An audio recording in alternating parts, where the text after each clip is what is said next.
বাংলা, স্বাধীন করো, স্বাধীন করো বাংলাদেশ, বাংলাদেশ, বীর বাঙালির অস্ত্র ধরো। বাংলাদেশ স্বাধীন করো।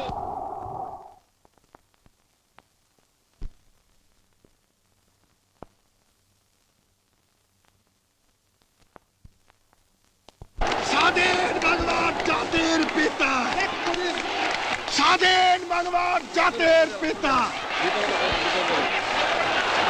মুজিবের পথ ধরো। মুজিব ভাই এসে গেছেন, তাকে আপনারা স্লোগান দিয়ে অভিবাদন দেন। শেখ মুজিবের পথ ধরো, বাংলাদেশ স্বাধীন করো, মুজিব ভাইয়ের পথ ধরো। বাংলাদেশ স্বাধীন করো, বাঁশের মাটি তৈরি করো, বাংলাদেশ স্বাধীন করো, বীর বাঙালি অস্ত্র ধরো, বাংলাদেশ স্বাধীন করো। বীর আপনারা জোরে স্লোগান ধরেন, আমার দেশ তোমার দেশ, বাংলাদেশ, বাংলাদেশ, আমার দেশ তোমার দেশ, বাংলাদেশ, বাংলাদেশ, স্বাধীন করো, স্বাধীন করো, বাংলাদেশ স্বাধীন করো।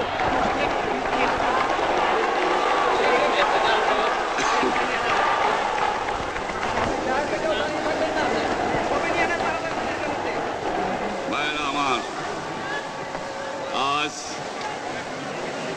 দুঃখ ভারাক্রান্ত মন নিয়ে আপনাদের সামনে হাজির হয়েছি। আপনারা সবই জানেন এবং বোঝেন আমরা আমাদের জীবন দিয়ে চেষ্টা করেছি, কিন্তু দুঃখের বিষয় আজ ঢাকা, চট্টগ্রাম, খুলনা, রাজশাহী, রংপুরে আমার ভাইয়ের রক্তে রাজপথ রঞ্জিত হয়েছে। আজ বাংলার মানুষ মুক্তি চায়, বাংলার মানুষ বাঁচতে চায়, বাংলার মানুষ তারা আজ তার অধিকার চায়। কিন্তু দুঃখের বিষয়, আজ দুঃখের সঙ্গে বলতে হয় 23 বছরের করুণ ইতিহাস, বাংলার অত্যাচারের, বাংলার মানুষের রক্তের ইতিহাস, 23 বছরের ইতিহাস, মুমূর্ষ নরনারীর আর্তনাদের ইতিহাস, বাংলার ইতিহাস, এদেশের মানুষের রক্ত দিয়ে রাজপথ রঞ্জিত করার ইতিহাস। 1952 সালে রক্ত দিয়েছি, 1954 সালে নির্বাচনে জয়লাভ করেও আমরা গদিতে বসতে পারি নাই। 1958 সালে আইয়ুব খান মার্শাল ল জারি করে 10 বছর পর্যন্ত আমাদের গোলাম করে রেখেছে। 1967 সালে 6 দফার আন্দোলনে 7ই জুনে আমার ছেলেদের গুলি করে হত্যা করা হয়েছে। 1969 সালে আন্দোলনে আইয়ুব খানের পতন হওয়ার পরে যখন ইয়াহিয়া খান সাহেব সরকার নিলেন, তিনি বললেন দেশে শাসনতন্ত্র দেবেন, গণতন্ত্র দেবেন, আমরা মেনে নিলাম। তারপরে অনেক ইতিহাস হয়ে গেল, নির্বাচন হলো। আপনারা জানেন দোষ কি আমাদের? আজকে আমি প্রেসিডেন্ট ইয়াহিয়া খান সাহেবের সঙ্গে দেখা করেছি, আপনারা জানেন, আলাপ আলোচনা করেছি। আমি শুধু বাংলার নয়, পাকিস্তানের মেজরিটি পার্টির নেতা হিসাবে তাকে অনুরোধ করলাম 15 ফেব্রুয়ারি তারিখে আপনি জাতীয় পরিষদের অধিবেশন দেন। তিনি আমার কথা রাখলেন না, তিনি রাখলেন ভুট্টো সাহেবের কথা। তিনি বললেন প্রথম সপ্তাহে মাসে হবে, তিনি মানে নিলেন। আমরা বললাম ঠিক আছে, আমরা অ্যাসেম্বলিতে বসবো, আমরা আলোচনা করব। আমি বললাম বক্তৃতার মধ্যে, অ্যাসেম্বলির মধ্যে আলোচনা করব। এমনকি আমি এ পর্যন্ত বললাম যদি কেউ ন্যায্য কথা বলে, আমরা সংখ্যায় বেশি হলেও একজন যদিও সে হয়, তার ন্যায্য কথা আমরা মেনে নেব। আসুন বসি, আমরা আলাপ করে শাসনতন্ত্র তৈরি করি। তিনি বললেন পশ্চিম পাকিস্তানের মেম্বাররা যদি এখানে আসে তাহলে কসাইখানা হবে অ্যাসেম্বলি।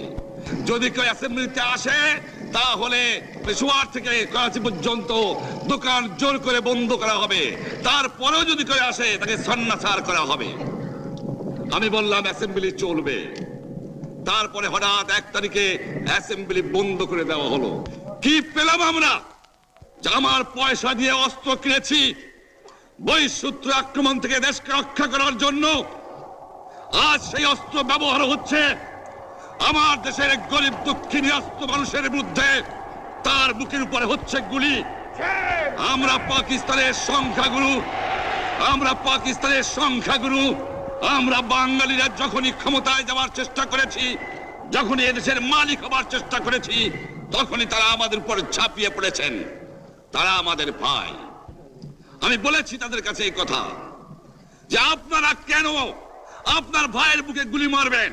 আপনাদের রাখা হয়েছে যদি বহিঃশত্রু আক্রমণ করে তার থেকে দেশকে রক্ষা করার জন্য। তারপরে উনি বললেন যে আমার নামে বলেছেন, আমি নাকি বলে স্বীকার করেছি যে 10 তারিখে রাউন্ড টেবল কনফারেন্স হবে। আমি উনাকে একথা বলে দেবার চাই, আমি তাকে তা বলি নাই। টেলিফোনে আমার সঙ্গে তার কথা হয়। তাকে আমি বলেছিলাম, জনাব ইয়াহিয়া খান সাহেব, আপনি পাকিস্তানের প্রেসিডেন্ট, দেখে যান, ঢাকায় আসেন কিভাবে আমার গরিবের উপরে, আমার বাংলার মানুষের বুকের উপরে গুলি করা হয়েছে, কি করে আমার মায়ের কোল খালি করা হয়েছে, কি করে মানুষকে হত্যা করা হয়েছে। আপনি আসুন, দেখুন, বিচার করুন, তারপরে আপনি ঠিক করুন। আমি এই কথা বলেছিলাম। হঠাৎ আমার সঙ্গে পরামর্শ না করে বা আমাদের সঙ্গে আলোচনা না করে 5 ঘন্টা গোপনে বৈঠক করে যে বক্তৃতা তিনি করেছেন এবং যে বক্তৃতা করে অ্যাসেম্বলি করেছেন, সমস্ত দোষ তিনি আমার উপরে দিয়েছেন, বাংলার মানুষের উপরে দিয়েছেন।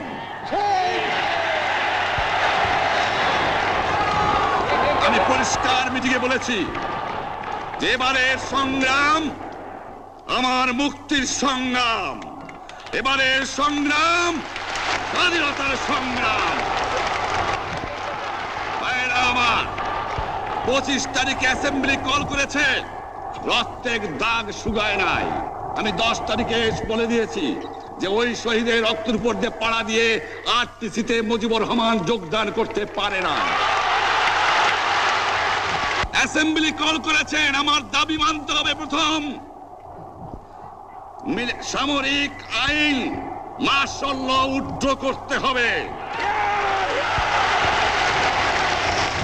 সমস্ত সামরিক বাহিনীর লোকদের ব্যারাকে ফেরত দিতে হবে। যেভাবে হত্যা করা হয়েছে তার তদন্ত করতে হবে। আর জনগণের প্রতিনিধির কাছে ক্ষমতা হস্তান্তর করতে হবে। তারপরে বিবেচনা করে দেখব আমরা অ্যাসেম্বলিতে বসতে পারবো কি পারবো না। এর পূর্বে অ্যাসেম্বলিতে বসার, আমরা অ্যাসেম্বলিতে বসতে আমরা পারি না। জনগণ সে অধিকার আমাকে দেয় নাই। ভাইরা আমার, তোমরা আমার উপর বিশ্বাস আছে? আমি প্রধানমন্ত্রিত্ব চাই না, আমরা দেশের মানুষের অধিকার চাই। আর যদি একটা গুলি চলে, আর যদি আমার লোকের উপর হত্যা করা হয়, তোমাদের উপর কাছে আমার অনুরোধ রইল, প্রত্যেক ঘরে ঘরে দুর্গ গড়ে তোলো। তোমাদের যা কিছু আছে তাই নিয়ে শত্রুর মোকাবেলা করতে হবে এবং জীবনের তরে রাস্তাঘাট যা যা আছে সবকিছু আমি যদি হুকুম দেবার নাও পারি, তোমরা বন্ধ করে দেবে। তোমরা আমার ভাই, তোমরা ব্যারাকে থাকো, কেউ তোমাদের কিছু বলবে না। কিন্তু আর আমার বুকের পর গুলি চালাবার চেষ্টা করো না, ভালো হবে না। 7 কোটি মানুষকে চাপা রাখতে পারবো না। আমরা যখন মরতে শিখেছি তখন কেউ আমাদের দবাতে পারবে না। যে পর্যন্ত আমার এই দেশের মুক্তি না হবে, খাজনা ট্যাক্স বন্ধ করে দেওয়া হলো, কেউ দেবে না। তবে অনুরোধ করছি, আপনারা আমাদের ভাই, আপনারা দেশকে একেবারে জাহান্নামে ধ্বংস করে দিয়েন না। জীবনে আর কোনোদিন আপনাদের মুখ দেখা দেখি হবে না। যদিও আমরা শান্তিপূর্ণভাবে আমাদের ফয়সলা করতে পারি, তাহলে অন্তপক্ষে ভাই ভাই হিসেবে বাস করার সম্ভাবনা আছে। সেই জন্য আপনাদের অনুরোধ করছি, আমার এই দেশে আপনারা মিলিটারি শাসন চালাবার চেষ্টা আর করবেন না। দ্বিতীয় কথা, প্রত্যেক গ্রামে, প্রত্যেক মহল্লায়, প্রত্যেক ইউনিয়নে, প্রত্যেক সাব ডিভিশনে আওয়ামী লীগের নেতৃত্বে সংগ্রাম পরিষদ গড়ে তোলো এবং তোমাদের যা কিছু আছে তাই নিয়ে প্রস্তুত থাকো। মনে রাখবা, রক্ত যখন দিয়েছি, রক্ত আরো দেব। এই দেশের মানুষকে মুক্ত করে ছাড়বো ইনশাআল্লাহ। এবারে সংগ্রাম আমাদের মুক্তির সংগ্রাম, এবারে সংগ্রাম স্বাধীনতার সংগ্রাম। আপনারা আমার উপরে বিশ্বাস নিশ্চয়ই রাখেন। জীবনে আমার রক্তের বিনিময়েও আপনাদের সঙ্গে বেইমানি করি নাই। প্রধানমন্ত্রিত্ব দিয়ে আমাকে নিতে পারে নাই, ফাঁসি কাস্টে আসামি দিয়ে আমাকে নিতে পারে নাই। যে রক্ত দিয়ে আপনারা আমার একদিন জেলের থেকে বার করে নিয়ে এসেছিলেন, এই রেসকোর্স ময়দানে আমি বলেছিলাম আমার রক্ত দিয়ে আমি রক্তের ঋণ শোধ করবো, মনে আছে? আমি রক্ত তোমার জন্য প্রস্তুত। আমাদের মিটিং এইখানেই শেষ। আসসালামু আলাইকুম। জয় বাংলা। বীর বাঙালি অস্ত্র ধরো, বীর বাঙালি অস্ত্র ধরো। বাংলাদেশ স্বাধীন